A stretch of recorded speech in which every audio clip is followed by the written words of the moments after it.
الحق من ربك فلا تكن من الممترين.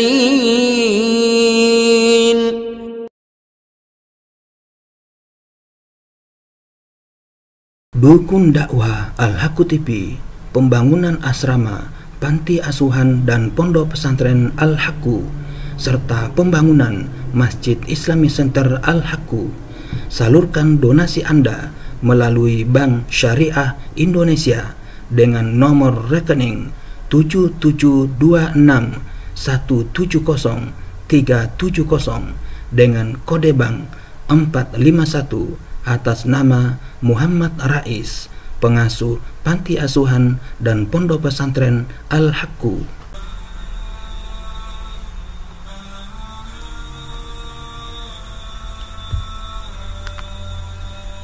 Kisah ketujuh, Doifullah. Aku menyelesaikan pendidikanku di sekolah kesehatan dengan susah payah. Aku tidak disiplin dalam pendidikanku, tetapi Allah memberiku kemudahan untuk lulus. Aku ditempatkan di rumah sakit yang dekat dengan kotaku.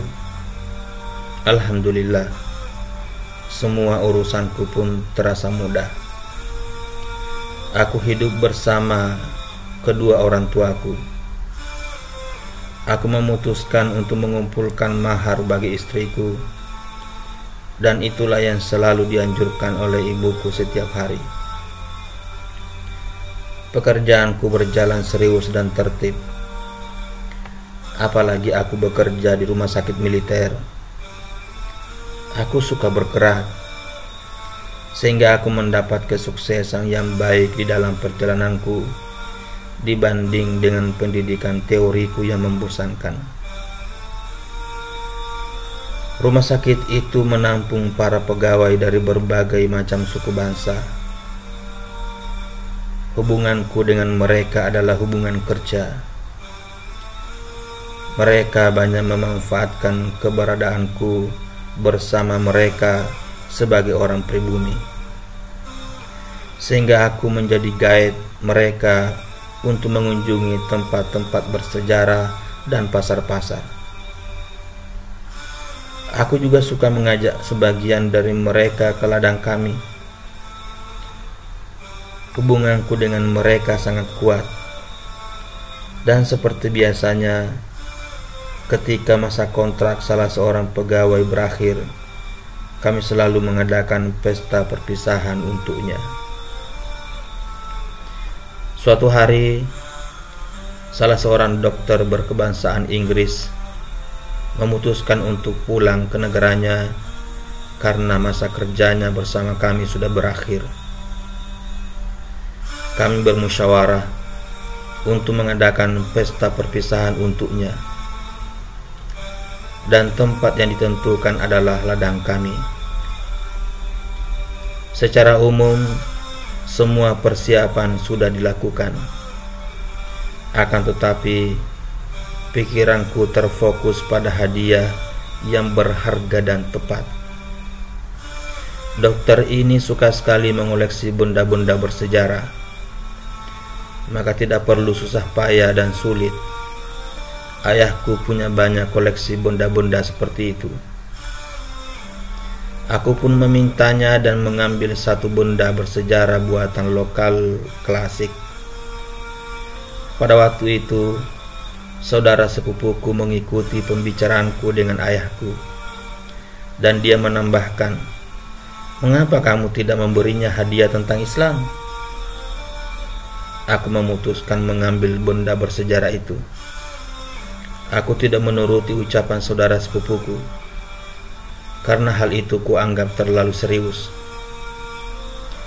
Tetapi Allah memberiku kemudahan tanpa susah payah untuk mendapatkannya. Keesokan harinya, aku pergi ke toko buku untuk membeli koran dan majalah. Tanpa sengaja, aku menemukan sebuah buku tentang Islam dalam bahasa Inggris. Ucapan saudara sepupuku kembali terngiang di telingaku. Aku jadi tergoda untuk membelinya, apalagi harganya sangat murah. Akhirnya aku membeli buku itu.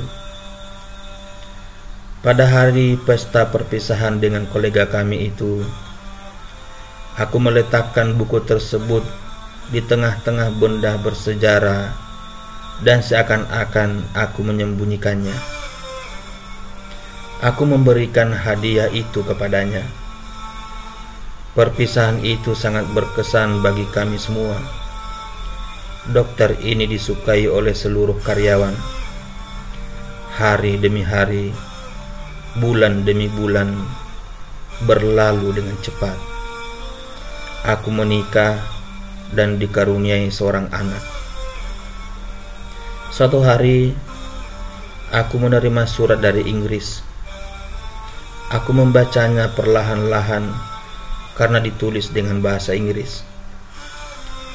Pada dasarnya, aku memahami sebagian isinya, meski sebagian tidak.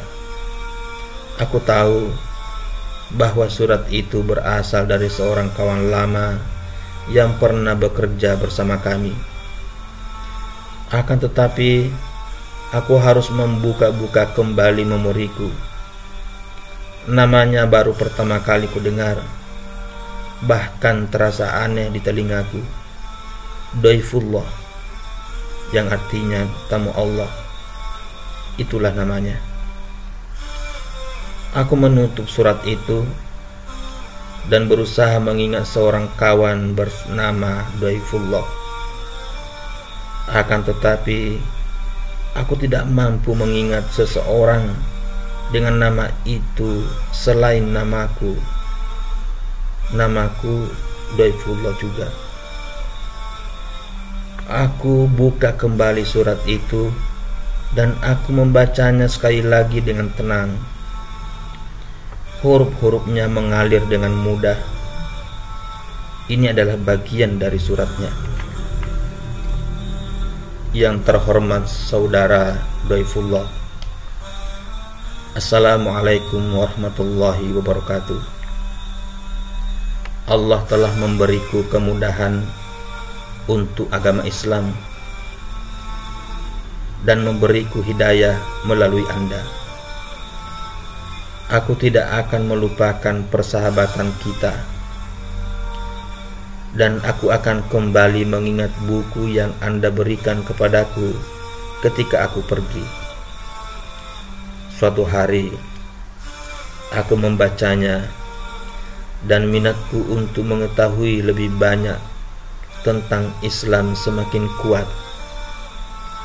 Berkat pertolongan Allah, aku menemukan alamat penerbit buku itu pada sampulnya.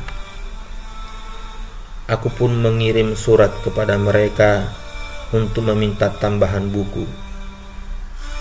Mereka dengan senang mengirimkan permintaanku, dan alhamdulillah, cahaya Islam bersinar terang di dalam hatiku. Aku pergi ke Islamic Center dan menyatakan keislamanku. Aku pun mengganti namaku dari John menjadi Dhaifullah, yang tidak lain adalah nama Anda, karena Andalah yang berjasa setelah Allah. Aku juga menyertakan untuk Anda fotokopi sertifikat pernyataan Islamku. Aku juga akan berusaha untuk pergi ke Makkah guna menunaikan ibadah haji. Saudaramu seiman, Dhaifullah. Wassalamualaikum warahmatullahi wabarakatuh. Aku segera menutup surat itu, lalu membukanya kembali. Aku pun membacanya berkali-kali. Surat itu mengguncang hatiku dengan kuat. Aku merasakan kejujuran dalam setiap hurufnya, hingga membuatku menangis terseduh-seduh.